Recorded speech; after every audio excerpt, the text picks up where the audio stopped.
Hello, আসসালামু আলাইকুম everyone. Eid মোবারক। এটা ছিল আমার ঈদের দিনের একটা ব্লগ। যদিও ওভাবে আমি প্রপারলি ব্লগটা করতে পারিনি, কেননা আমার না মাঝে মাঝে ভুলেই যাই যে অ্যাজ এ কন্টেন্ট ক্রিয়েটার আমাকে কিছু কিছু ক্লিপ নেওয়া উচিত। যাই হোক, যতটুকু পেরেছি আমি ততটুকুই শেয়ার করছি, যদিও আমি অলওয়েজ লেটই করি।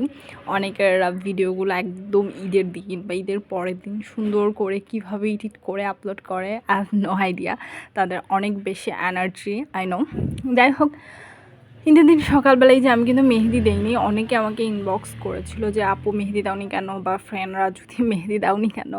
বেসিক্যালি আমি একটু সিক ছিলাম, আর আমার যে হেনা আর্টিস্ট বেসিক্যালি আমি যার কাছ থেকে অলওয়েজ দিই, ও একটু সিক আর ওর এক্সাম সামনে, সবাই ওর জন্য দোয়া করবেন।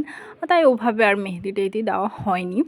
এই যে আমার সাথে সাথে কিন্তু আমার বডিগার্ড, আমার টাইগার থাকবেই অলওয়েজ, যেহেতু সবাই ভাইয়া বোন নামাজ পড়তে চলে গেছে। সো আমাকে ফোন দিয়ে বলল যে একটু গরুটার দিকে খেয়াল রাখতে, কেননা বাইরে কুকুর টুকুর থাকে আর রোড একদমই ফাঁকা ছিল। তখন অলমোস্ট কয়টা বাজবে, 7টা বেজে গেছিলো আর কি।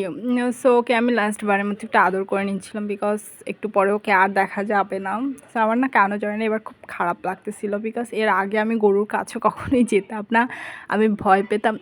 আমি অনেক বেশি ভয় পেতাম আগে, বাট এইবার প্রথম থেকে আমি গরুটার কাছে গিয়েছিলাম, ওকে খাইয়েছি, আদর করেছি, তাই না এবার ভয়টা কেটে গেছে আর ওর প্রতি অনেকটা মায়া জন্মে গিয়েছিল, যার জন্য আর কি খুব খারাপ লাগছিল।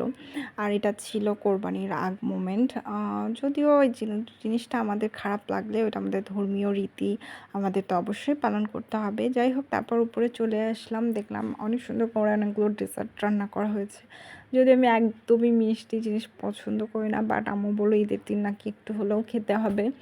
সো কী খাবো তাই চিন্তা করতেছিলাম, তারপর ভাবলাম যেহেতু আমি লাচ্ছি পছন্দ করি তাই লাচ্ছিটাই খাই, আর এটা যেহেতু আমি পছন্দ করি তাই এটাতে মিষ্টি খুবই কম দেওয়া হয়েছিল, আমি মিষ্টি খুব একটা পছন্দ করি না।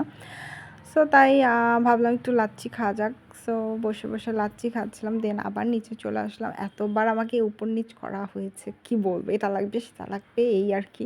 সো আমার লক্ষ্মী বাচ্চাটা এখানে বসেছিল, কাউকে একটু ডিস্টার্ব করেনি, ও বসে বসে দেখতেছিল কে কী করতেছে আর কি।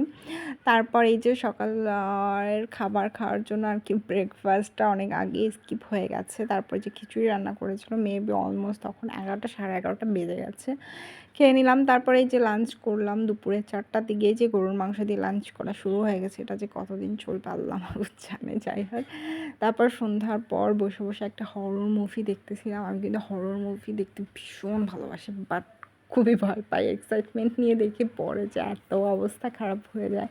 তারপরে আমি দেখি কি আর করা, এই যে রাতেরবেলা একদমই খেতে ইচ্ছে করতেছিল না, তারপরে জোর করে লিটারেলি মানে আমাকে খাওয়াবেই, এরকম একটা অবস্থা এই আর কি। Thanks for watching.